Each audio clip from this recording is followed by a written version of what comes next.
hablabas de Hillary Clinton y hablabas de Kamala Harris, cómo las dos se estrellaron con el cisne negro llamado Donald Trump. Si nos vamos un poquito más atrás, cuando mi querido Barack Obama gana por allá en el año 2008, él utilizaba un eslogan que conectó con lo que era tan sencillo como decir yes we can. Él decía sí, nosotros podemos. Y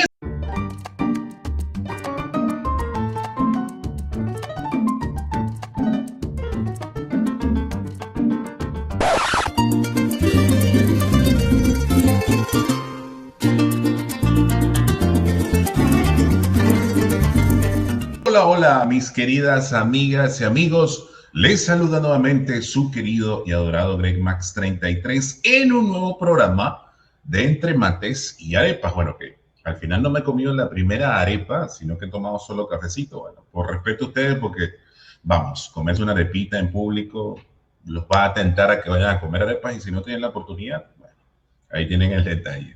Espero estén muy bien el día de hoy. Hoy estamos en el capítulo número 3 de esta aventura nacida desde una conversación y que nos tiene aquí avanzando sobre temas de actualidad y que definitivamente esperamos les ayuden a tener un entendimiento muy puntual y muy pragmático de estas situaciones que nos están aconteciendo en la actualidad y que obviamente el capítulo anterior hablamos de una situación que está en Venezuela. Han pasado varios días de esto que ha acontecido y esperamos que se devele un mejor camino para todos los venezolanos y que tengamos la oportunidad de ser libres muy, muy prontito. Pero hoy, 15 de enero, vamos a tener la oportunidad de hablar de un tema que nos es esquivo y que en unos días probablemente este tema nos ayude a aligerar la carga y a desvelar, mejor dicho, la situación en Venezuela, que es el triunfo de Donald Trump. Pero antes de iniciar con el tema del día de hoy, vamos a hacer que nuestro querido compañero entre en el estudio, mi querido Armando Aseglio. Buenos Armando. días, hola, buenos días, buenas tardes, buenas noches, según corresponda. Encantado de estar acá con vos, Greg, otra vez, tratando de esos temas que nos interesan a nosotros. Ya con mi mate listo, empezando el programa cuando vos digas. Sí, claro. El día de hoy vamos a hablar sobre un tema realmente importante, como ya les había introducido, que es el triunfo de Donald Trump, un personaje que ha sido polémico, que yo debo admitir que yo sabía de Donald Trump como un hombre del espectáculo desde que tenía conciencia, desde que veía películas, cuando era un niño, cuando me estaba convirtiendo en el cineasta que soy ahorita. Y recuerdo cuando a mí me hablaban de Donald Trump, lo primero que me venía a la mente era ese hombre de la melena naranja, amarilla, bien copetada, que salió en la segunda película de Mi Pobre Angelito, por allá en el Hotel Waldorf Astoria, y a partir de ahí fue una persona que salió en Los Simpsons, fue como una caricatura, como un elemento caricaturesco, y quiero tomarlo a colación específicamente lo de Los Simpsons, porque Los Simpsons fueron los primeros que dijeron que él se iba a convertir en presidente en un capítulo por allá a mediados de los años 90, no recuerdo yo en el año 93, 94, no recuerdo exactamente la temporada ahorita, pero que lo plantearon que se iba a convertir en presidente cuando Lisa se convirtió en adulta. Y resulta que acontece que pasaron los años y se terminó convirtiendo en presidente de una manera atípica e inesperada. Entonces, eso es lo que vamos a conversar el día de hoy. El caso de Donald Trump, no solamente en la actualidad, a convertirse en varios días, la semana que viene, toma posesión nuevamente de Donald Trump su segundo mandato, sino que también vamos a conversar de su primer mandato. Pero para iniciar sobre este tema, mi querido Armando, te cedo la palabra, el triunfo de Donald Trump. ¿Cuál es tu perspectiva? ¿Cómo iniciamos el programa?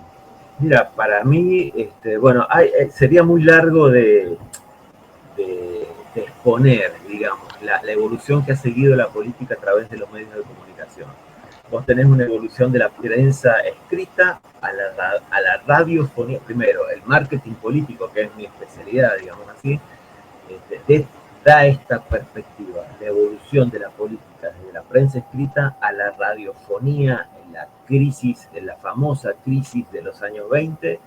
Hay un salto en los años 60 de la radiofonía a la televisión, y en los años 80 particularmente, la política se transforma en espectáculo, ¿entendés? Hay una transformación, una metamorfosis de la política transformada al espectáculo. Es más, si la política, hablar, viste, de la evolución que ha sufrido de los 80, a los 90, a los 2000, o sea, si no formas parte del espectáculo, no estás. Y a los hechos me remito de mi país. Vos tenés un presidente actualmente sin emitir críticas, sin emitir juicios de valor, que surge de la televisión, o sea, surge de los panelistas, surge del panelismo televisivo y surge de la sociedad del espectáculo o de la sociedad de los estilos de vida en el cual el espectáculo está muy presente. Ahora bien, otra vez desde mi disciplina, Donald Trump, al igual que nuestro presidente, se lo puede considerar un cisne negro de la política. ¿Qué es un cisne negro desde el punto de vista estadístico? Porque esto viene desde el punto de vista, desde la estadística, el término cisne negro. De hecho, hay un libro que se llama El cisne negro, escrito por un matemático, no me acuerdo el nombre, pero que describe esto. Un cisne negro en política es un evento inesperado, de alto impacto y muy difícil de prever, que cambia significativamente el panorama político o social de un país. En ese sentido, Trump tiene todas las papeletas en regla, es decir, es un cisne negro porque su llegada al poder, no solo ahora, sino antes, rompió con todos los esquemas y las expectativas convencionales. Esto es, era un tipo que era un empresario sin experiencia política, tenía un estilo muy controvertido, muy políticamente correcto y muy polarizante, es decir, dividía aguas perfectamente en la opinión pública. Y sobre todo que logra conectar con segmentos olvidados del electorado y transformar el discurso político en Estados Unidos. Yo te he hablado antes de que yo me considero un discípulo de Daniel Esquivel. Espérate. No te preocupes, tranquilo. Siempre recomendamos un libro. O sea, mi maestro es este tipo. O sea, Daniel Esquivel y Jaime Durán Barba, en lo que es formación de marketing político. Pero lo primero que yo leí de Daniel Esquivel es Maquiavelo y Freud. En ese sentido, o sea, hay una parte de Maquiavelo y Freud que nombra un personaje de mediático argentino, que creo que en el año 10 o 11 se llamaba, no sé si vos lo conocés o lo llegaste a ver, el Tano Pazman. Fue un tipo, un hincha de River, que los hijos lo filman mirando una final de un partido de fútbol de River y ve cómo el tipo se empieza a decir improperios, malas palabras, qué sé yo, y Daniel Esquivel se pregunta por qué el tipo había conectado tan fuertemente con el espectador al punto de ser viral. O sea, el Tano Pazman a partir de ahí tiene una celebridad efímera.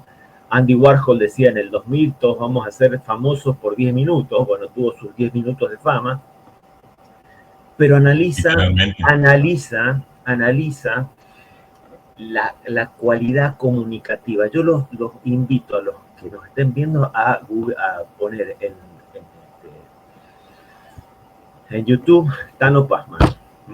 Tano Pazman y vean cómo, analiza la comunicación de Tano Pazman e invita a los futuros políticos, esto es, ex ante era Milei, ex ante era Trump, a analizar la forma en que el Tano Pazman se comunica. Yo me puse a pensar una vez que lo leí, estamos hablando de la época pandémica, cuando leo por primera vez a Daniel Esquivel, y leo ¿quién es nuestro Tano Pazman? Bueno, de hecho me remito, nuestro Tano Pazman fue Milei, y Milei ganó las elecciones. No estoy expresando, repito, juicios de valor. Estoy cualificando desde un punto de vista técnico las cualidades comunicativas que tiene que tener un tipo en este momento para ganar las elecciones. Es la del Tano Pama, es la de Milei, es la de Trump, y acá sí cierro el circunloquio que abrí para llegar a esta conclusión.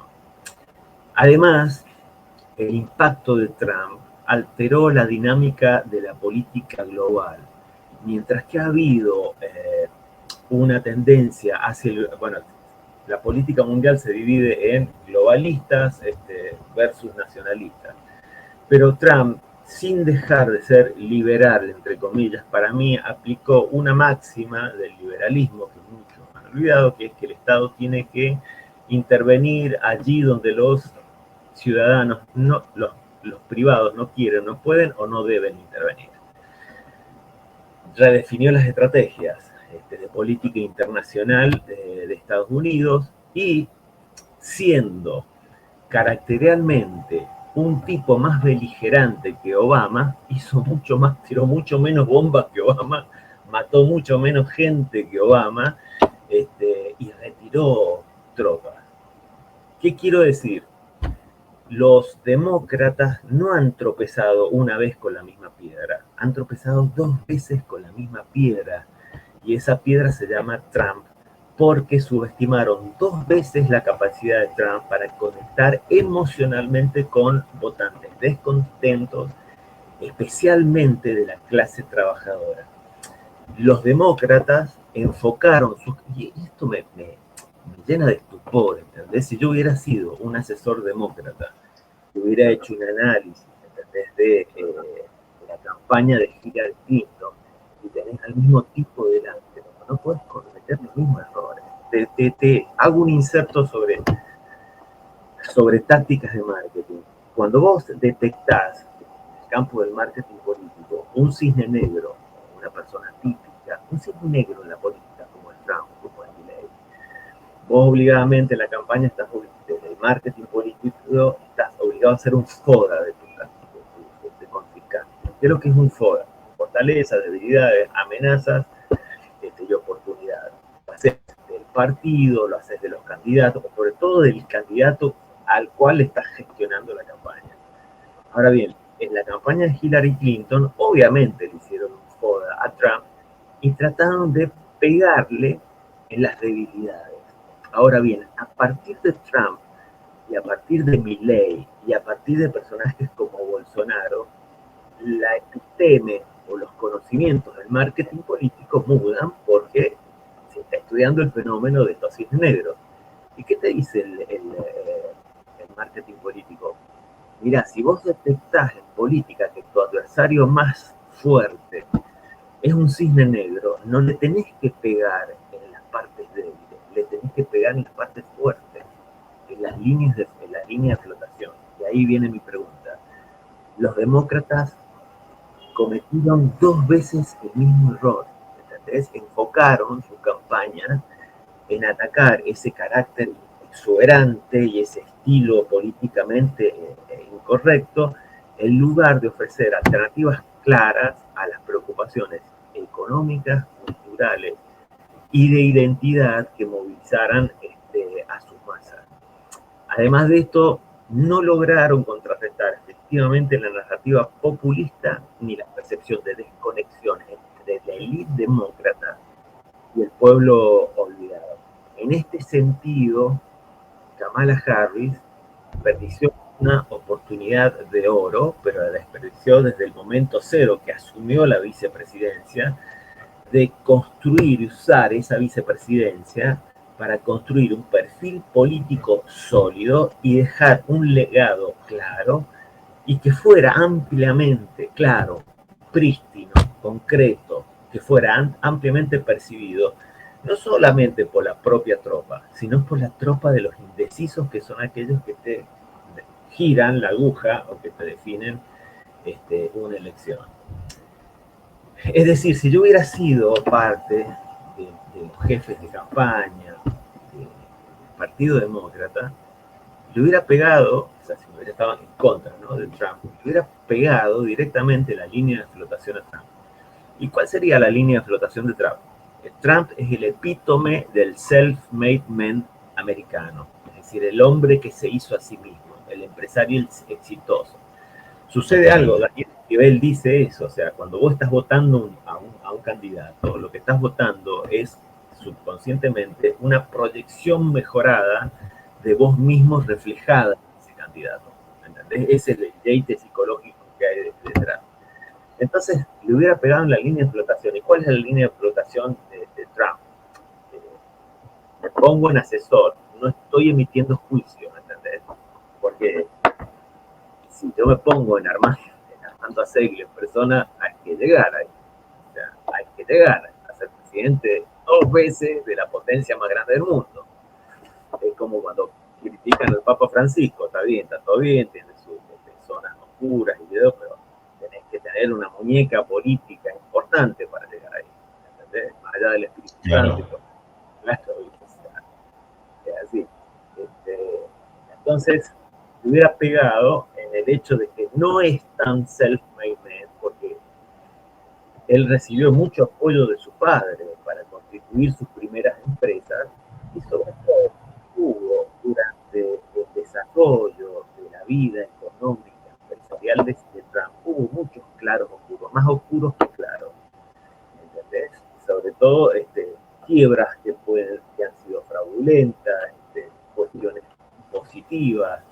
Se hizo una universidad Trump en la cual los alumnos se sintieron estafados. Vos acordate que Al Capone fue en Cana, fue preso no porque mató gente, sino porque le tocó no pagó los impuestos, o sea, ¿entendés? Entonces, el fisco, claro.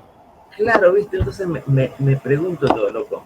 Sos jefe de campaña de Kamala Harris, ¿entendés? Ya sabes cómo ha operado este tipo y no le vas a pegar en la línea de flotación, ¿entendés? Le tenés que pegar en la línea de flotación. Si un pelotudo en el culo del mundo, como soy yo, profesor de universidad, lo sabe, y vos sos jefe de campaña de un partido en la potencia más grande del mundo, no podés no saberlo. Ahora bien, surge una pregunta conspiranoica, si queremos. O sea, lo que hablamos el programa pasado, ¿quién paga y de quién lo conviene? Es decir, no lo hiciste porque no te diste cuenta o no lo hiciste porque convenía que este tipo ganara y no Kamala. Lo dejamos ahí, qué sé yo. Sí, es que ahí hay algo importante, y yo obviamente mientras ibas hablando yo estaba haciendo un rewind en mi mente de mi experiencia política y buscando un caso de un cisne negro que estuviera cerca a mí. Y obviamente el primero que me viene a la mente y el único es Hugo Chávez. Como Hugo Chávez, y lo voy a analizar desde un punto de vista de lo que estamos haciendo, cualificando la situación. Y es el hecho de que en Venezuela se hacía una política tradicionalista y estaba establecido un esquema de participación que era determinista. O sea, cada 5 años se elegía nuestro presidente, salía a campaña tradicional, había una estructura muy bien formada que era tanto tiempo de campaña, salían, en Venezuela no existía ni siquiera el debate, y los políticos tradicionalistas ya sentados en esa estructura de que había una cierta cantidad de propaganda política y todo lo demás, y se hacían las convocatorias públicas, sale una persona totalmente, y estamos hablando de una era antes de la era Internet, cuando la era Internet estaba en pañales, en Venezuela no existía Internet, cuando Hugo Chávez se monta en el poder, pero él es una persona que cumple con las características del cisne negro, totalmente atípica, no era un político tradicional, fue alguien que llegó con un discurso que catalizó el resentimiento que existía en Venezuela en los años 90. ¿Por qué? Exacto, el cisne negro cataliza el resentimiento de las personas. Y si vos estás subido en un pedestal de superioridad moral y de predictibilidad que te dé el mecanismo democrático, es poco probable que lo detecte. Dale, seguí, claro. por favor, te rompí. No te preocupes. Entonces, Resulta y acontece que Hugo Chávez no era un político tradicional y en Venezuela está lo que tú acabas de decir, sentados en la soberbia, diciendo no, o sea, nosotros podemos controlar, porque las estructuras de poder en Venezuela estaban signadas por las decisiones que tomaban los empresarios. Los empresarios sabían antes de que hasta 2, 3 años quién iba a gobernar Venezuela en el periodo siguiente. Y resulta que acontece que le llega una persona que le rompe el esquema y los lee por debajo. Él cataliza la psicología y él representaba esa psicología en los años 90. Hugo Chávez representaba esa psicología popular del venezolano. O sea, que era una persona que venía de un estado humilde, que era Barinas, y además era una persona que se conectaba con los elementos populares de los venezolanos, que era el béisbol. Él era un beisbolista frustrado y él representaba, y incluso él siendo presidente en los primeros años, se conectó con eso para terminar de materializar esa empatía y esa emoción con el pueblo venezolano. Y resulta que acontece que obviamente los resultados están allí, pero ¿a qué voy con todo esto? Que él rompe el esquema. Él era alguien inesperado. Nadie esperaba. O sea, si tú revisabas las encuestas venezolanas en el año 1996, finales del año 96, principios del año 97 y todo el año 97, todos esperaban que Irene Sáez, la que en ese momento era la alcaldesa de Chacao, iba a ser la presidenta de Venezuela, porque también representaba otro sector, ese sector tradicionalista de Venezuela, que estaba signado por el boom de la economía en Venezuela. ¿Y qué era lo que representaba eso? El estilo de vida de vivir bien, de poder viajar a donde quisieras y conectado con algo que nosotros los venezolanos debíamos todo el tiempo, que eran las mises. Ella representaba eso, ella representaba esa empatía, era una persona carismática y tú no te esperabas que este sujeto te rompiera, pero él utilizó la emocionalidad, la catalizó e incluso polarizó, porque él desde que llegó a su campaña y que fue auspiciado por todos los medios y los empresarios privados que lo impulsaron, su discurso incendiario. No el discurso que conocimos después que se convierte en presidente, pero sí llegó con un discurso de que él iba a fusilar a todo lo que era la Cuarta República, que eran unos dinosaurios. Entonces, él cataliza eso e inexorablemente termina capitalizando todo ese descontento y que él no supieron leerlo, porque al final lo subestimaron a tal grado de que en ese momento el partido de mayor arrastre histórico en los 40 años de la democracia en Venezuela pone a una figura que realmente era como sacar de un museo, y obviamente lo estoy diciendo desde un punto de vista descriptivo. Sacaron a Alfaro Usero, una persona que ya estaba en su decadencia, una persona que ya tenía 90 años en ese momento, que era un señor que no tenía rastre, que estaba retirado de la política hace 30. Estamos hablando de una persona que hizo política en Venezuela en los años 60 y en los años 70, y lo sacan de su jubilación para poder enfrentar a Chávez y no supieron leerlo y al final se les termina imponiendo y vamos, ahí está el resultado en el lado negativo de lo que puede hacer un cine negro, ¿no? Fíjate, ahí, mientras hablaba, ¿no? Pensaba, actualmente como en la época de Chávez, vos no podés no conectar emocionalmente con las personas, con tu votante. Y eso tiene una explicación inclusive biológica. Yo en mi materia, marketing, doy neuromarketing y se cita a un creo que psiquiatra, Magny se llama, que en los años 50 del siglo pasado elabora la teoría del cerebro triuno. Descompone o analiza el cerebro humano a través de 3 estratos, el neocórtex y el sistema límbico. Mientras nosotros, los sináptidos, los cerebros sináptidos, es decir, los primeros mamíferos que evolucionaron y que salieron del agua, si suscribimos a la teoría de la evolución, todavía, y esto lo saco de libros de Durán Barba, tenemos un cerebro sináptico que ha evolucionado con una capa de 14 centímetros, de 14 milímetros de neocórtex. El neocórtex es aquella parte de nuestro cerebro que procesa la racionalidad, o sea, que saca cuentas, que coteja y qué sé yo, es el 14%. El 86% restante tiene que ver con la kinestesia gruesa y fina, y sobre todo con las emociones humanas. Es decir, y en el núcleo tenés el núcleo reptílico, que es aquella parte de nuestro cerebro que funciona en forma binaria, por sí o por no, por me van a comer, no me van a comer, tengo que correr, tengo que quedarme, ¿entendés? Que es el que tiene, digamos, que está al comando de nuestra conducta en forma subconsciente. ¿Qué quiero decir? Que si tu discurso político no guarda una proporción de 14% contra 86%, es decir, tu discurso político tiene que ser un 14% racional, exagerando, y un 86% emocional, que involucre las emociones más primarias de las personas, inclusive aquellas emociones primarias que tengan que ver con el sobrevivir o el no sobrevivir. Eso lo han hecho perfectamente. Hugo Chávez en su momento, totalmente de izquierda. Donald Trump en Estados Unidos, no una, dos veces. Esta es la segunda vez que lo hace y los equipos de campaña no lo detectan. Lo ha hecho Bolsonaro en Brasil y lo ha hecho Javier Milei acá en la Argentina. ¿Entendés? Un signo negro increíble. Ahora, qué sé yo, no sé, la Argentina, al toque se vio que Milei era un cine negro.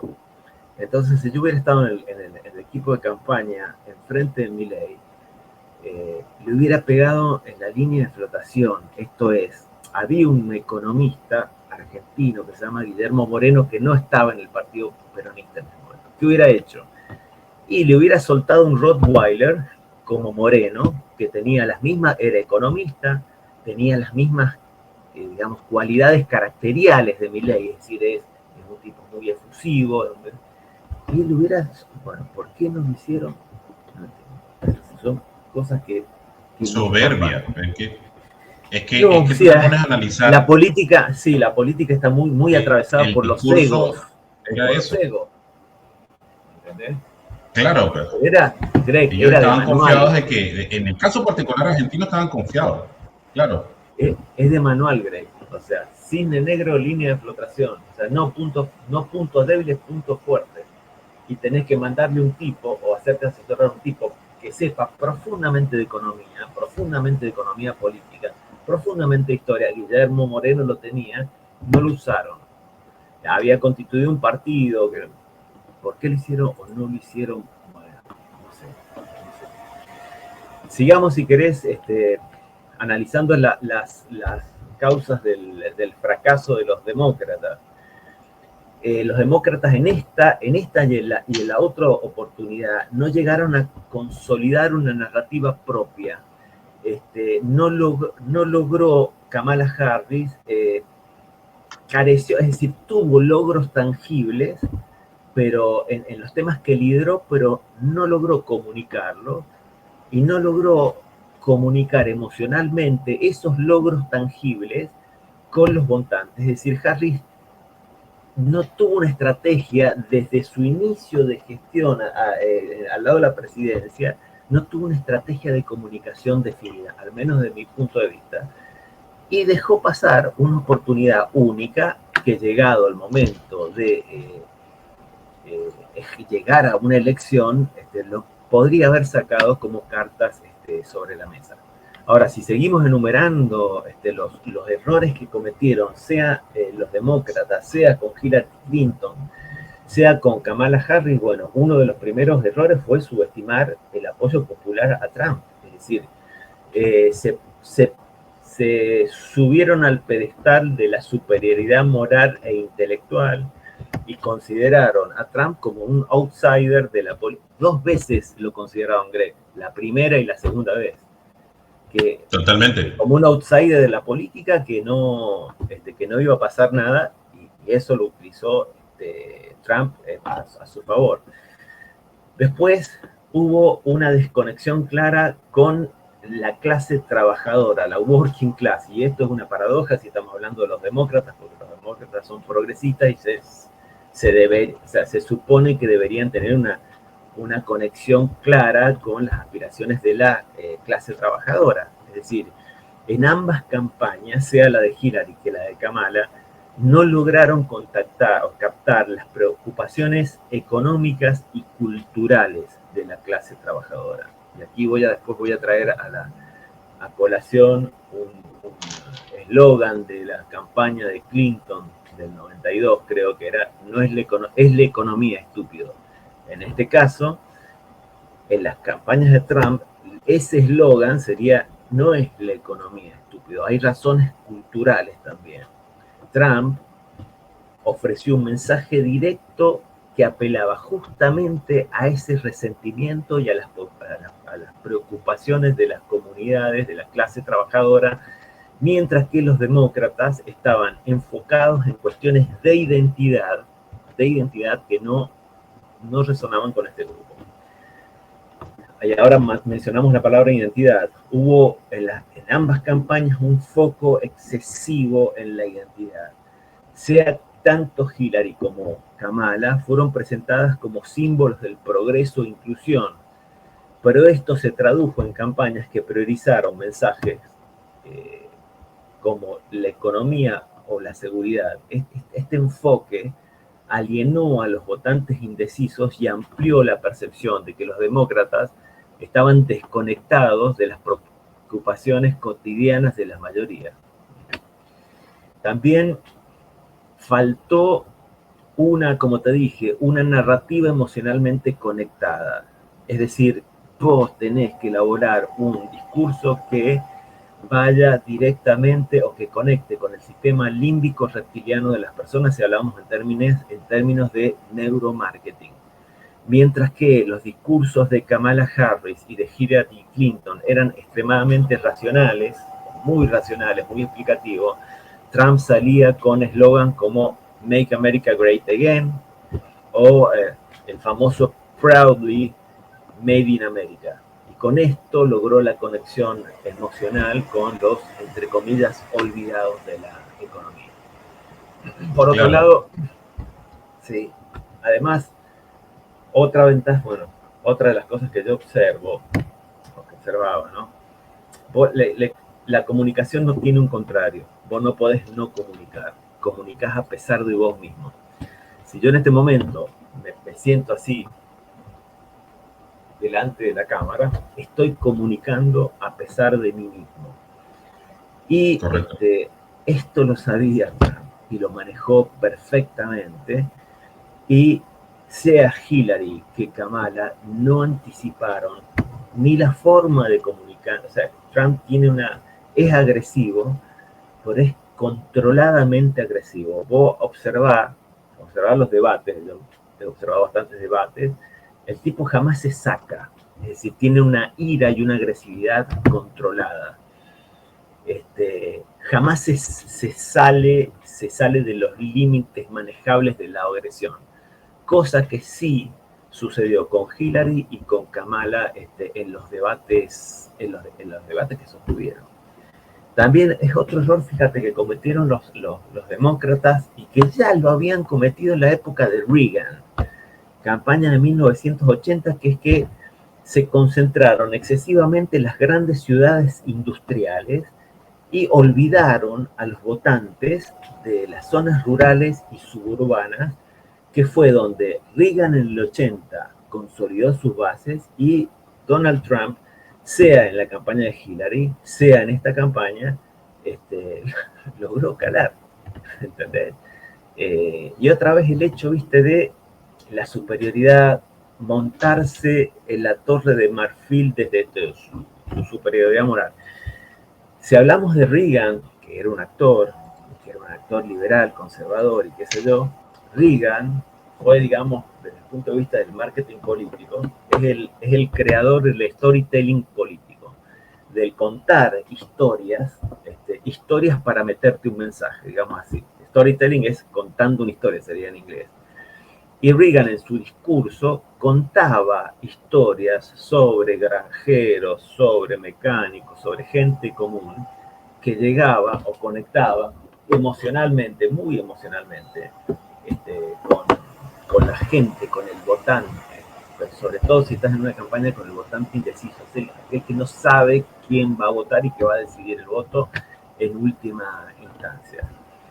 Y por último, la campaña de Kamala tuvo una dependencia excesiva, a mi forma de ver, en su identidad demográfica. Es decir, puso mucho énfasis en su identidad como mujer afroasiática, pero no dejó claro cómo esta identidad afroasiática diversa se podía traducir o podía redundar en políticas concretas para mejorar la vida del votante medio. Acordate que estamos en una sociedad como la norteamericana, que es una sociedad pragmática si las hay, ¿entendés? Está bien, sos afroamericana, afrodescendiente, afroasiática, descendiente, ok, pero ¿y eso? Como decimos en la Argentina, ¿con qué se come? Con fritas, o sea, con papas fritas. Eso lo tenés que dejar claro. Y eso llevó a lo largo a una inconsistencia de la imagen pública de Kamala, que tuvo dificultades para consolidar al final de la campaña una imagen, una personalidad política clara y memorable. Con esto, ¿qué quiero decir?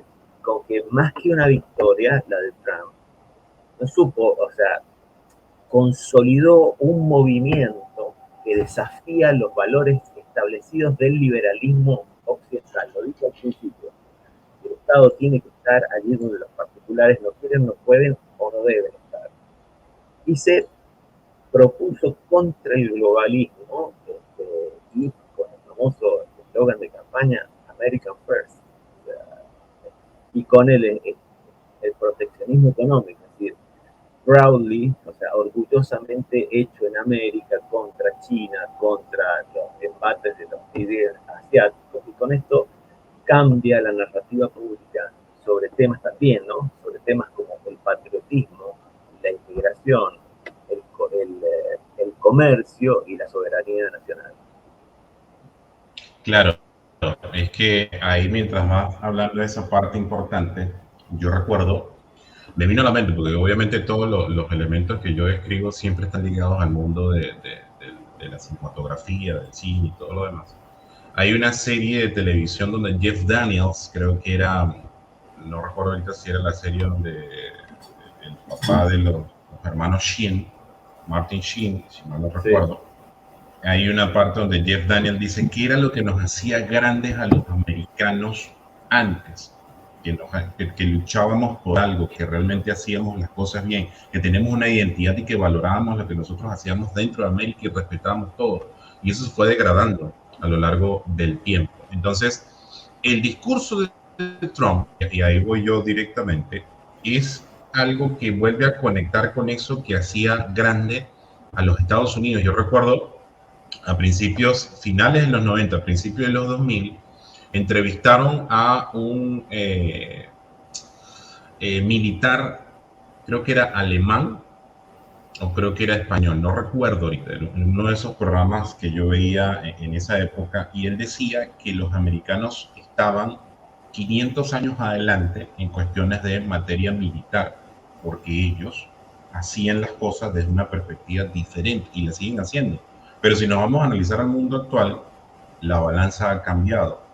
Trump hizo eso, tomó esos elementos básicos con su eslogan de campaña, hacer Make America Again, Made in America, dentro del territorio americano, porque recuerden que toda la mano y la fuerza laboral, las grandes industrias se fueron a China, y él trataba de volvérselas a traer para obviamente darle nuevamente de comer a los americanos, que al final los americanos lo que quieren es vivir, como tú decías, una sociedad pragmática, que quiere vivir bien y que quiere vivir bien haciéndolo lo más fácil posible.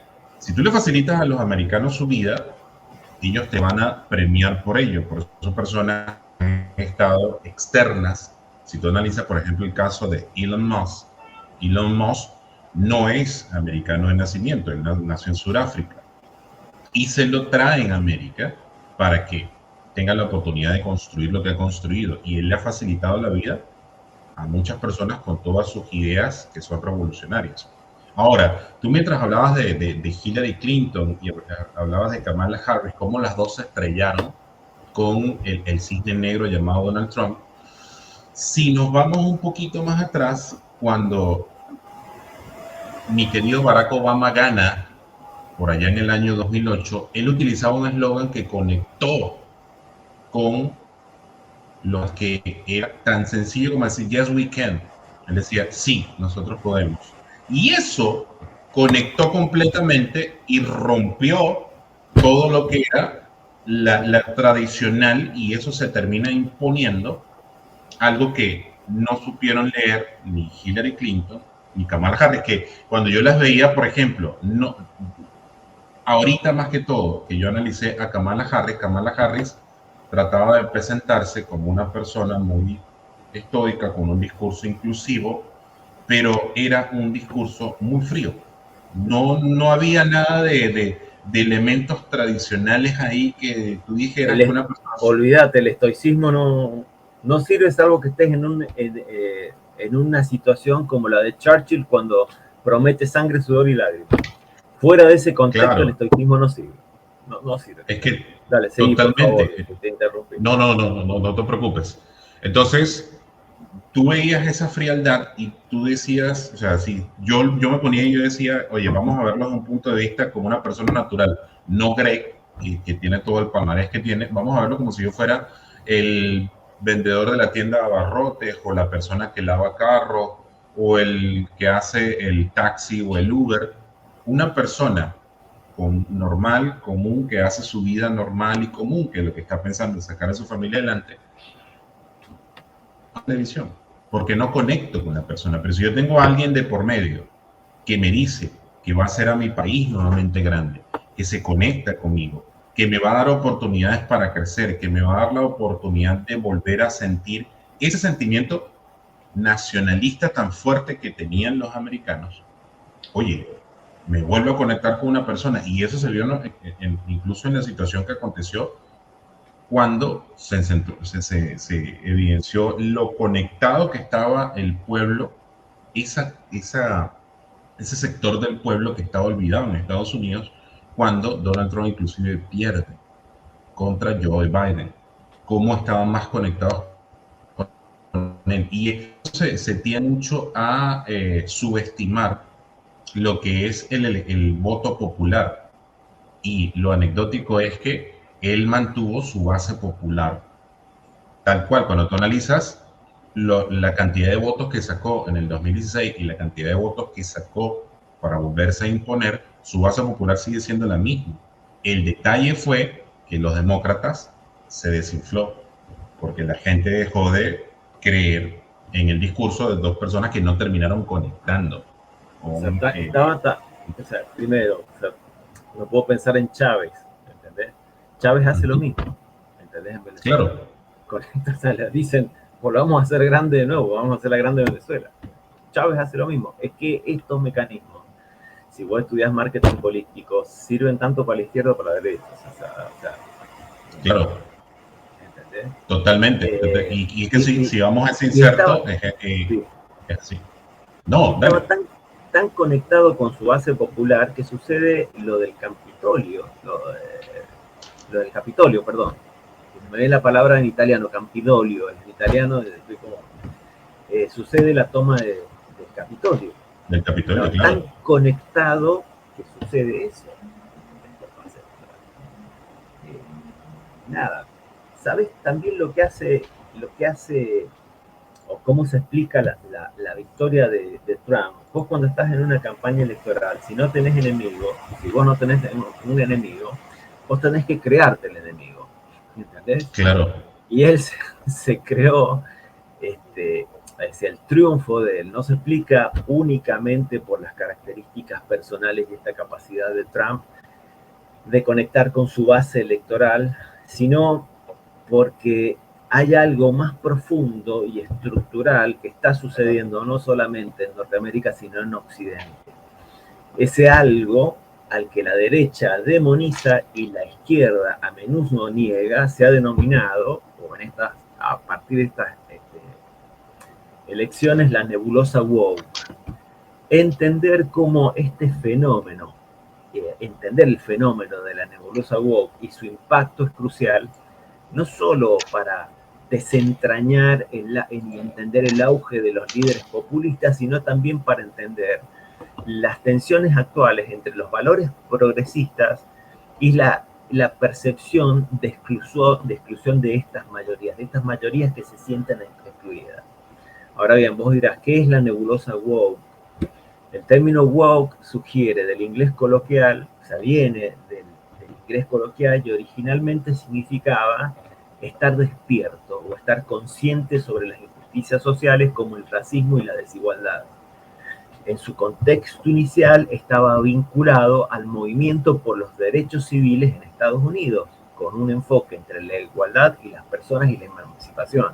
Me viene en mente ahora lo de Obama, es decir, el Yes We Can de Obama tiene una disidencia hasta musical, inclusive con el discurso de Martin Luther King, I Have a Dream.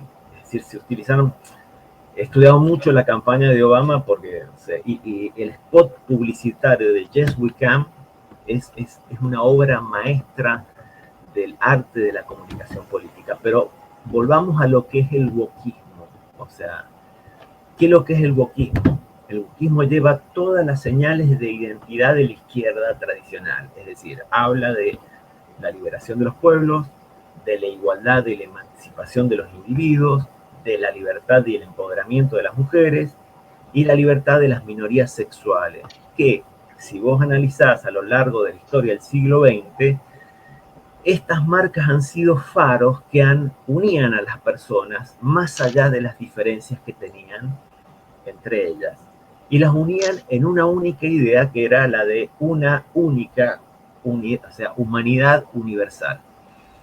Tradicionalmente el progresismo ha sido sinónimo de la voz de la defensa de los derechos de la mayoría, de las mayorías, enfocándose en temas como la justicia económica, la igualdad distributiva y la expansión de todos los derechos en general y de la custodia y la expansión de los derechos civiles en particular.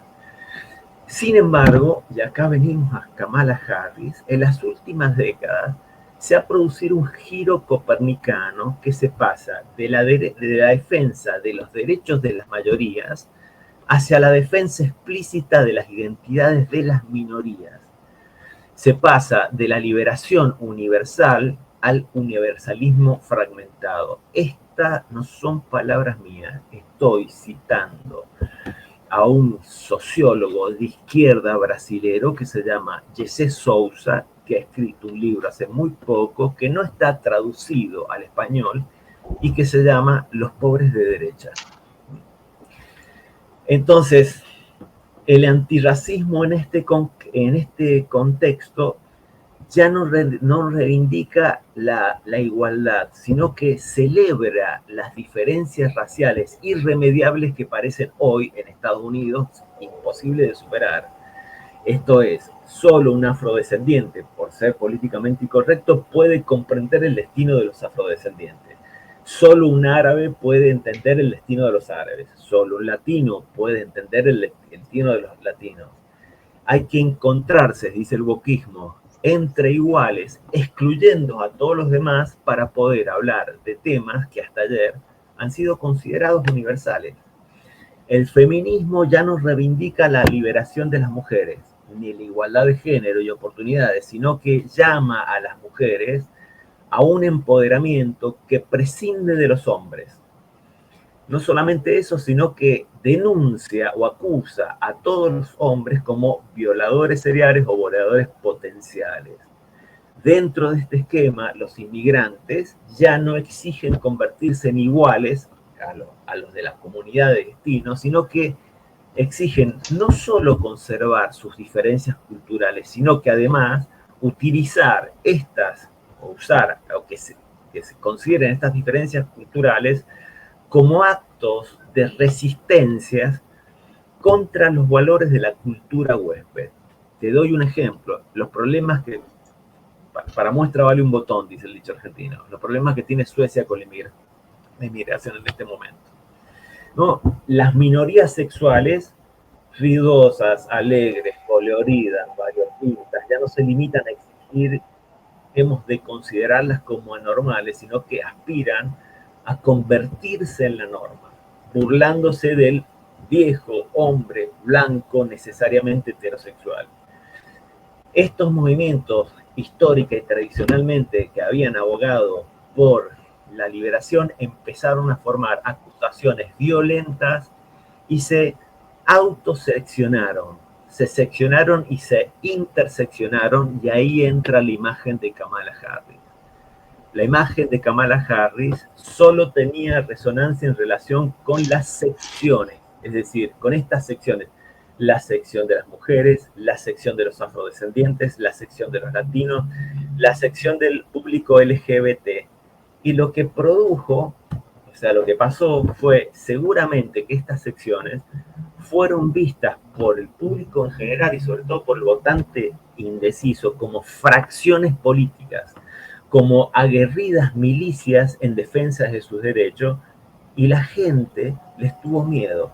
O sea, en Estados Unidos, como en gran parte de Occidente, les tuvo más miedo que al mismísimo Trump, cuyos acólitos, no nos olvidemos, habían, como dijimos, tomado el Capitolio. Entonces, la imagen de Kamala Harris no fue una y única, sino que se difractó en segmentos. Hubo una difracción de la percepción de la fragmentación social. Hubo una estigmatización de la diversidad como amenaza y una polarización mediática. Harris fue vista como la portadora de una agenda radical, y la imagen de Harris al proyectarse al electorado no fue una y única, sino, repito, fue una imagen difraccionada, diseccionada, cosa que no sucedió con Obama. Obama también segmentó a su electorado en afrodescendientes, latinos, asiáticos, el público LGBTI e incluso a los católicos conservadores. Pero la imagen que transmitió la campaña de Obama, la primera y la segunda, fue de un Obama único y único para todos los norteamericanos. Te dejo. Claro. No te preocupes. Pues escuchaba, obviamente, el detalle con el uso de lo que es la percepción de fragmentación y la polarización mediática, y no leerla bien, es el hecho de que eso se ha distorsionado, la famosa nube woke y todo eso que nos ha tratado de invadir a lo que ha sido a todo el mundo occidental, más que todo, porque el mundo oriental va en otro carril en el planeta. Totalmente. Estamos hablando de esta parte del mundo, no estamos hablando de Oriente. Claro, por eso te digo, o sea, ellos van por otro carril y nosotros estamos discutiendo. Y estamos enfrentando, como digo yo, o sea, estamos tratando de gastar energía. Y yo voy a utilizar una metáfora súper simple que yo lo utilizo para explicar siempre las cosas y hacer entrar a la gente en razón. Imaginemos que la nube woke es una simple caja de cerillos, así chiquita, de fósforo, chiquita. Sí. Y tenemos una gran cantidad de cajas de cerillos alrededor, y lo voy a adaptar a lo que es de nuevo. Tenemos una gran cantidad de cajas de cerillos, y resulta que lo que representa la universalidad del ser humano es tan grande como un elefante de 3 toneladas. ¿Podemos nosotros esa universalidad del elefante de 3 toneladas meterlas dentro de la caja de cerillos? Probablemente sí podamos, pero lo que va a pasar en el proceso, el elefante va a morir, porque tenemos que diseccionarlo y cortarlo en pedacitos para que pueda entrar ahí, y eso se va a terminar generando putrefacción, se va a descomponer en el proceso. Y estoy hablando de una manera simple para que me entiendan. ¿Por qué? Porque resulta y acontece que nosotros no podemos diseccionar la grandeza y la universalidad de lo que representa ser humano. Nosotros tenemos que más bien apuntar hacia arriba de una imagen homogénea de lo que nosotros representamos en la grandeza que es ser un ser humano. Y obviamente yo siempre he sido una persona que ha respetado la diversidad, porque incluso yo he prestado servicio comunitario en algún momento, en voluntariado para atender niños en la calle, para trabajar con gente de la comunidad LGBT antes de que le agregaran todo el resto de las letras que tienen ahorita. Y siempre he visto que al final lo que nos conecta con los seres humanos es el amor. Entonces, ¿qué pasa con esto de la nube woke y en el mundo de la política? El hecho de tener que fragmentar una sociedad para tú poder llevar un discurso, que fue lo que hizo Kamala Harris, tú terminas haciendo algo que en el universo, cuando ocurre, todo fenece, que es desperdigar toda la energía, el componente universal de una energía única que está encofrada en un elemento único, y cuando tú empiezas a diseccionar, la energía se va apagando. Se va apagando. ¿Qué pasa si tú partes el sol en miles de pedazos? Se va a terminar apagando y va a terminar feneciendo.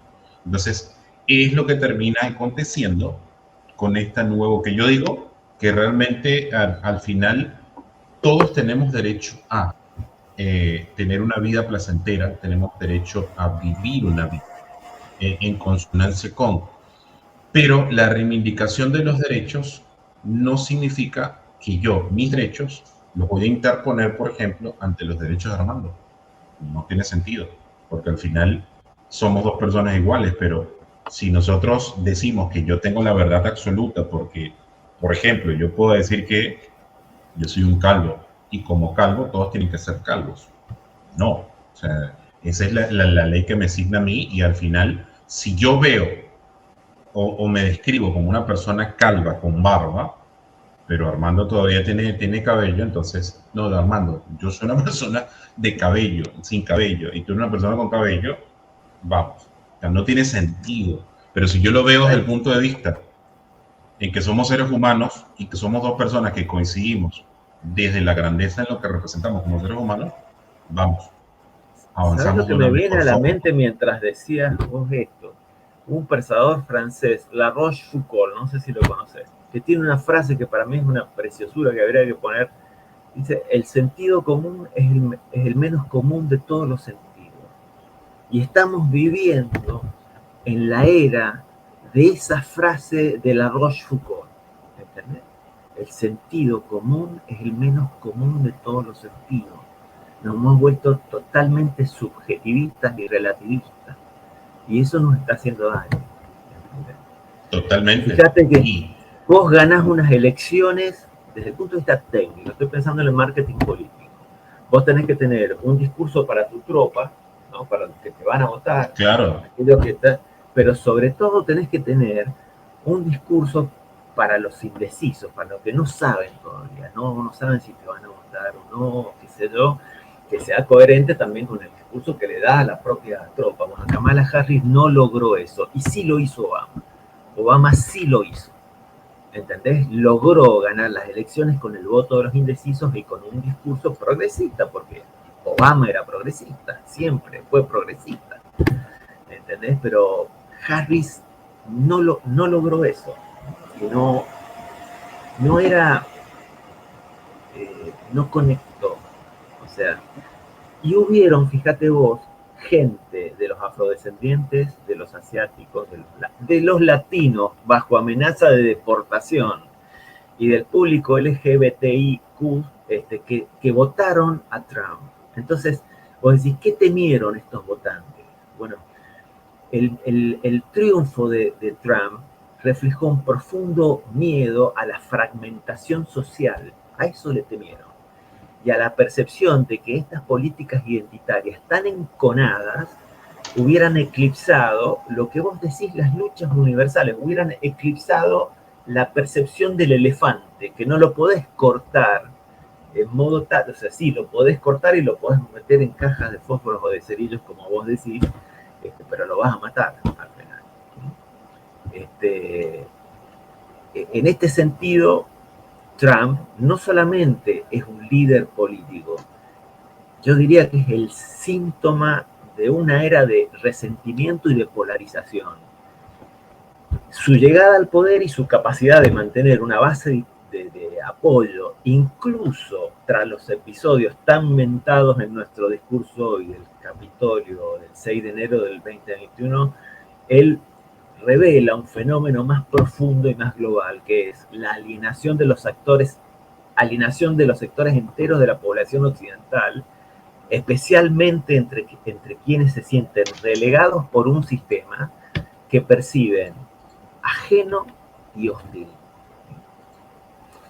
En este sentido, volviendo, o sea, Trump eleva el discurso de Trump en un síndrome que este sociólogo brasilero de izquierda, lo nombra así, Jesse Souza, llama el síndrome del Joker. ¿Te acordás de la película El Joker del 2019? Bueno, ¿qué es el síndrome del Joker? Bueno, un síndrome en general es algo que tiene una multicausalidad de efectos en origen. Pero al síndrome del Joker, Souza lo describe como una combinación de sentimientos de alienación, de frustración y de resentimientos hacia un sistema que se percibe como injusto. Este sistema puede ser de izquierda o de derecha. Afecta principalmente, estamos analizando el caso de Trump, ¿no? Afecta principalmente a hombres jóvenes de clases trabajadoras o en situaciones precarias que se sienten que han fracasado y que culpan fundamentalmente a las instituciones del Estado por su exclusión. ¿Cómo se manifiesta? Primero se manifiesta por la alienación social, es decir, se sienten absolutamente desconectados y fuera de lugar en las normas sociales. Sienten un profundo resentimiento hacia el sistema, es decir, culpan al sistema político, económico y cultural que perciben como dominado por los valores progresistas o woke. Hay una sistemática búsqueda de culpables en el discurso de los afectados por el síndrome de Joker, es decir, dirigen su frustración hacia minorías, mujeres y comunidades progresistas a quienes ven como privilegiados por políticas estatales modernas.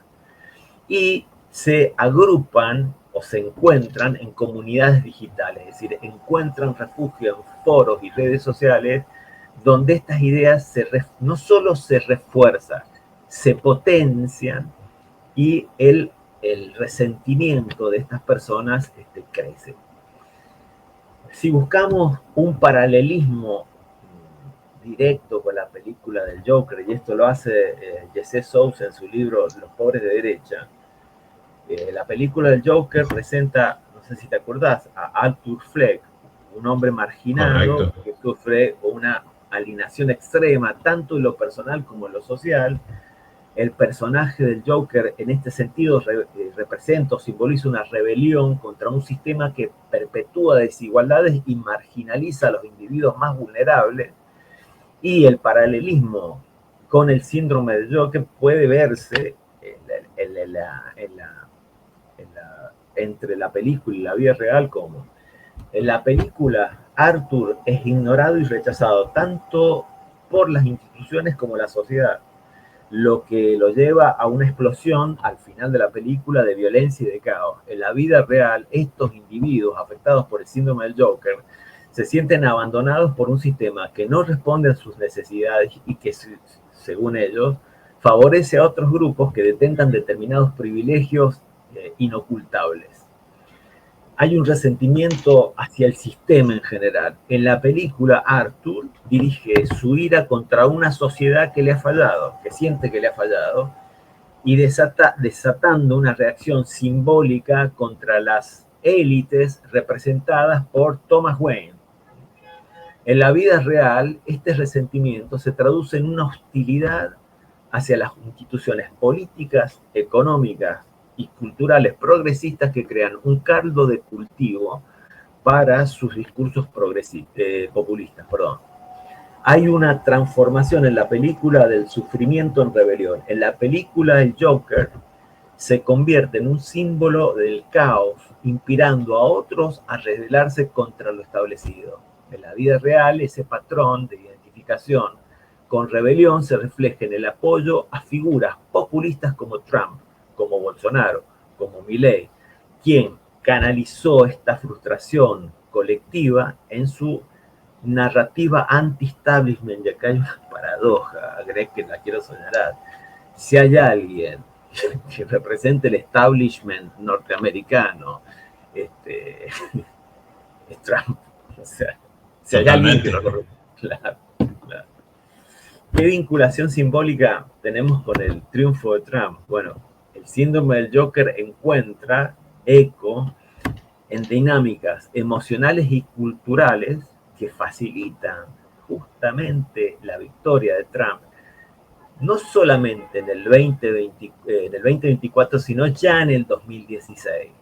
Y estos paralelismos incluyen la canalización del resentimiento, algo que hizo Chávez en Venezuela. Es decir, Trump se presenta como un outsider. Si hay alguien que no fue outsider, es Trump.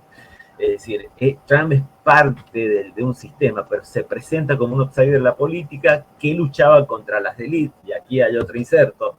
Si hay alguien que representa a las élites norteamericanas, es Trump. Bueno, que se luchaba contra las élites políticas y culturales, y una figura que prometía devolver el poder justamente a estas personas que se sienten desplazadas y marginadas.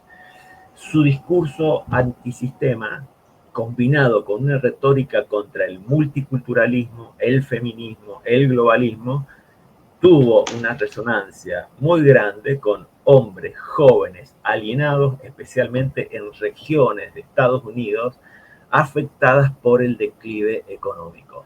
Y por último, hay un caos como narrativa. Trump aprovechó este sentimiento de que el sistema estaba roto y que solo alguien disruptivo podía arreglarlo, con un mensaje similar al simbolismo del caos que representa el Joker. Esto, a su vez, tuvo un gran eco en las comunidades digitales. Al igual que en las comunidades virtuales, se reforzó este síndrome del Joker en las plataformas digitales donde se amplificó el mensaje de Trump. Es decir, muchas de las personas afectadas por el síndrome del Joker, estoy hablando de la Argentina, durante el encierro de la pandemia, se encuentran jóvenes marginados que anteriormente eran los reyes de la creación y pasaron a ser desechables o descartables, y es más, acusados de violadores en potencias o de machos violadores, se encuentran en las comunidades digitales, se potencian en estas comunidades digitales y encuentran y toman como referentes, ¿cómo es que se le llama ahora? Influencers que potencian este tipo de discursos. Lo que dio como, bueno, en Estados Unidos uno de estos influencers es uno que se llama Andrew Tate, que ha polarizado y ha incentivado este tipo de discursos. En el caso de la Argentina se da a posteriores elecciones de Milei una cuestión muy rara, que es la primer generación, y esto sucede también en Estados Unidos, de hombres jóvenes afectados por el síndrome del Joker, que es más conservadora que la generación precedente. Son más conservadores que sus padres. Y ven en este hecho de ser conservadores un acto de rebelión. Al contrario que el público femenino, que las chicas, digamos, las mujeres suelen ser más progresistas que sus madres, lo cual es un fenómeno raro, Greg. O sea, es un fenómeno digno de analizar, ¿entendés? Claro, ahí va, mientras estuvimos hablando, obviamente es el hecho, y hablando de la película, que ese es mi tema, nosotros o el sistema se ha encargado de ir generando las fisuras que tiene en la actualidad, porque la realidad es que ese resentimiento se ha venido implementando en casi toda la América Latina, en el mundo occidental, en toda América, y se ha ido materializando de diferentes formas. Y ahora voy a entrar un poco en lo que es la situación del país donde yo estoy residiendo ahorita, que es un país que es muy conservador en sus aspectos que tienen que ver con sus tradiciones, y que el país anda partido en dos. Una cosa es cómo va el Congreso de la República caminando por un camino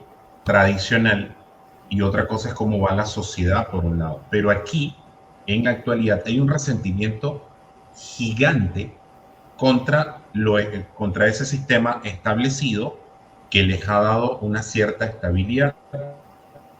La puerta y está siendo, yo estoy siendo testigo, por algún motivo del universo, yo estoy siendo testigo de lo que es por segunda vez en mi vida, porque ya tuve la oportunidad de verlo en la era antes de Chávez, como un sistema que está colapsado le abre las puertas a lo que es un cisne negro. Y aquí, en el Perú, en la actualidad, hay, mira, todo el caldo de cultivo para que un outsider que catalice el resentimiento, porque la gente está hastiada del Congreso, un Congreso que se ha aprovechado de esa figura de ser congresista y hacen lo que les da la gana, y entonces lanzan disuasivos, lanzan distractores, y mientras lanzan ese distractor, ellos van haciendo y van construyendo, pero al final, cosa que a mí me decía en algún momento, hace un par de años,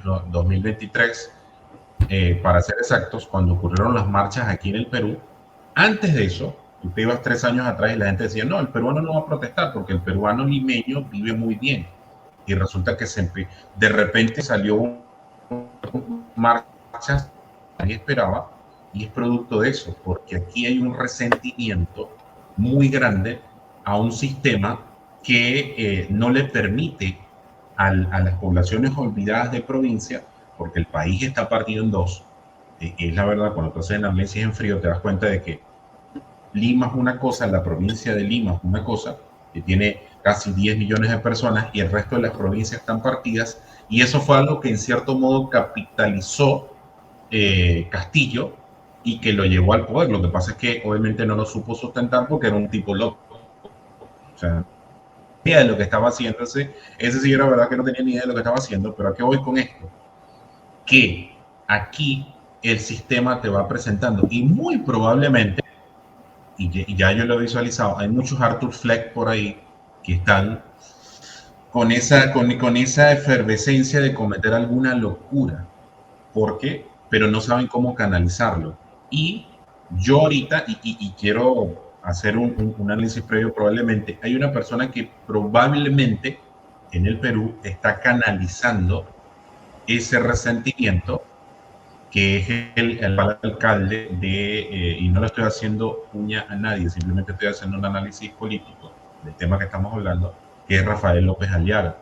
Que Rafael López Aliaga es un empresario que siempre ha sido empresario, es conservador, es altamente capitalista, y su visión como político es servir, y está rompiendo el esquema de los políticos tradicionales aquí, y muy probablemente el año que viene, 2026, lo veamos enmarcado hacia la carrera presidencial. Tiene muchas opciones porque tiene las características y está precisamente canalizando el discurso con respecto al resentimiento que tiene el peruano común con respecto a los congresistas, ¿ya? Y obviamente también se está dirigiendo a lo que es a estas personas que son minoría, porque su discurso, cuando tú lo revisas, te das cuenta de que está enfocado en la persona que vive en provincia, que siempre ha sido marginada desde el punto de vista de lo que es, y siempre ha sido así. Y yo he hecho un análisis profundo de esto, ya el caso, pero ¿a qué voy con todo esto? De que muy probablemente todas estas fracturas que nosotros estamos viendo, no solamente está aquí, sino que está en otros países, y que obviamente cuando nos damos cuenta del síndrome del Joker, y ahora voy a mi país nuevamente, en Venezuela. En Venezuela hay un resentimiento ahorita, pero si el resentimiento en los años 90 con respecto a, a lo que era el sistema establecido era horrible, ahorita el resentimiento en Venezuela con un sistema que nos ha degradado al punto donde estamos es altísimo. Y punto de vista, no veo ningún cisne negro en Venezuela, no veo a nadie que esté realmente canalizando esa energía de la manera correcta que nos lleve a otra vez encumbrar que es la situación. Mi querido, ¿no? Mira, estaba pensando mientras hablaba de esto, la izquierda, ¿no? La izquierda ha hecho un autoanálisis, no un autoanálisis público del por qué la derrota contra Milei. Bueno, acá tuvimos mucha gente afecta del síndrome de Joe. Que vos decís cómo esta gente va a votar por un tipo que va a atentar contra los derechos económicos, qué sé yo. Estoy describiendo, no estoy afirmando ni me estoy poniendo, ¿viste? Si yo soy no experto, pero si me dedico al marketing político, dedicarse al marketing político, creo que lo dije en otro programa, es como hacerle la autopsia a Marilyn Monroe. Estás enamorado de Marilyn Monroe y la encontrás en la mesa de disección y empezás a cortar por el canal intermamario y decís, esto es hígado, esto es riñones, esto, y vos decís, y esto es el símbolo sexual, es más o menos igual. Yo estoy afecto de ese tipo, el síndrome del disector sería una cosa así. Pero acá esto es replicable también para lo que sucedió con Milei en la Argentina. ¿Entendés? Había, y que se le pasó a la izquierda. Se le pasó, pero mal, se le pasó a la izquierda. Ahora, si te parece, para cerrar y darle Sí, ya vamos cerrando, ya, pues, ya tenemos más de una sí, hora. bueno, ¿por qué Trump triunfó?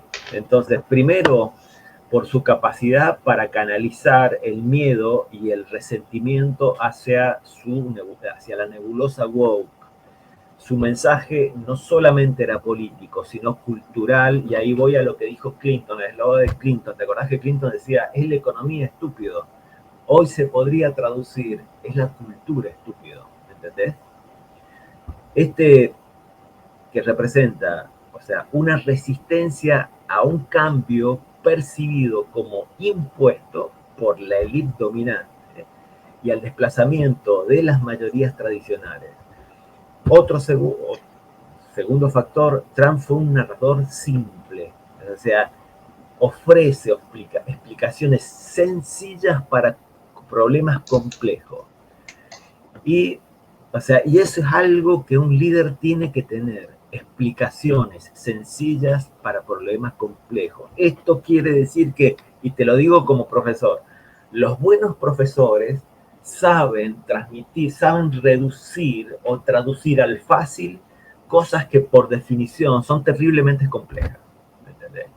Nunca me voy a olvidar, yo he tenido que cursar unas 9 economías a lo largo de mi vida, entre ellas econometría. Tenía un gran profesor, la econometría es muy compleja, tenía esa virtud el chabón, ¿entendés?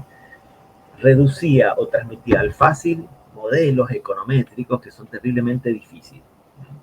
También el tipo crea un enemigo necesario. Vos cuando sos candidato, si no tenés un enemigo te lo tenés que inventar, pero crea un enemigo común, que es la nebulosa woke, fácil de identificar, que une a las personas y que sienten, a estas personas que sienten que el sistema las ha olvidado. Y esto es de manual.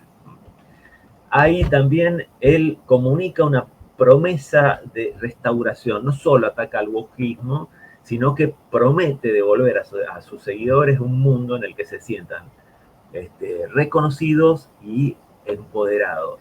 Y ofrece un refugio para los alienados, es decir, en un contexto donde las mayorías tradicionales sienten que han perdido esa voz, Trump se presenta como un defensor. Y este papel es fundamental para entender el éxito de Trump, incluso frente a escándalos políticos y a políticas divisivas.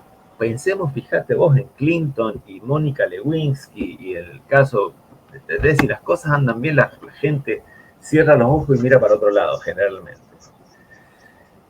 La reflexión final es el reto de la cohesión de la sociedad. Es decir, la polarización que vemos hoy no solamente es política, es cultural y emocional. Si el wokismo continúa siendo percibido como una amenaza para la mayoría, el populismo de derecha va a seguir creciendo. El reto para la izquierda no es abandonar las luchas de las minorías, sino encontrar una forma de integrarlas en un discurso universal, es decir, volver al universalismo y que vuelva a conectar con aquellos que se sientan desplazados. En este contexto, el síndrome del Joker no solamente es un diagnóstico de Jesse Sousa, sino una advertencia. Si no se abordan las raíces del resentimiento, la alienación, este ciclo de polarización y conflicto va a continuar marcando el futuro político no solamente de Estados Unidos y de Latinoamérica, de Occidente en términos generales. Esa es mi visión y mi conclusión. Sí, y yo creo que ya para cerrar con respecto a eso, es el hecho de volver a entender de que al final, y de una manera súper simple, al final lo que nosotros merecemos es vivir una vida en paz, una vida tranquila y tener la oportunidad de cumplir lo que te corresponde. Cada ser humano venimos a este mundo a cumplir una misión, como decía mi maestro, mi padre, y que tienen que haber las condiciones para, porque se gasta mucha energía y se gasta mucho tiempo en lo que es estas divisiones, esta polarización de la cual yo soy una víctima.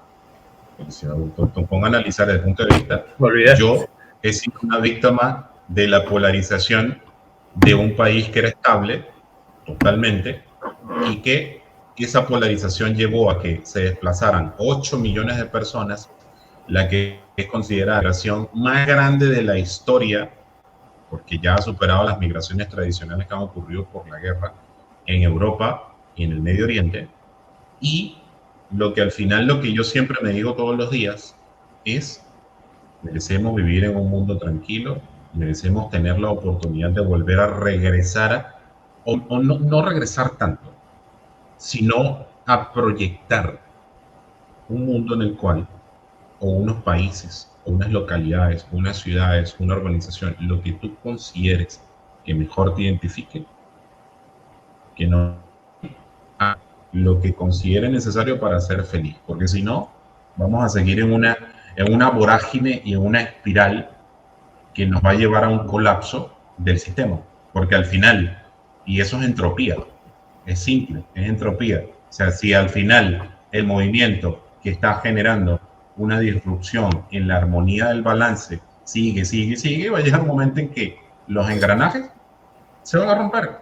Y cuando se rompan los engranajes, yo espero que no lleguemos a un mundo como el de Mad Max, pero es lo que estoy diciendo, un mundo como Mad Max. Estaba pensando en esa distopía. Pero de tanto darle. Pero es que la verdad, o sea, ese es el ejemplo más fácil de entender. ¿Quieren entender qué va a pasar? Vean Mad Max. Dime. Hay dos, no veo eso, pensaba en Mad Max, o sea, mientras me decías eso, ¿viste? Entre las alternativas duales, no pueden ser más, pero entre Mad Max, uno de los futuros posibles, o no sé si leíste la novela de Aldous Huxley, Un Mundo Feliz. O sea, yo creo que en este momento estamos viviendo más en la distopía de Huxley, de Un Mundo Feliz.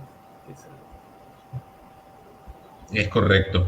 O nos vamos a, también me vino a la mente cuando hablaste de Un Mundo Feliz, un poquito más aterrizado para la gente, el futuro donde el demoledor de Sylvester Stallone regresa, donde todo era perfecto, y resulta que acontece que por debajo de esa perfección había todo un caos que estaba por emerger y explotó.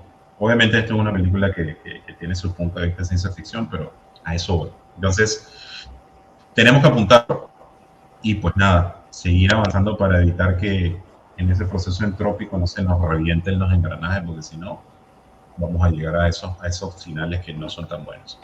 Así que nada, agradecer a mi querido Armando Azeglio por estar nuevamente con nosotros en estas charlas que yo soy el agradecido. Un poquito más.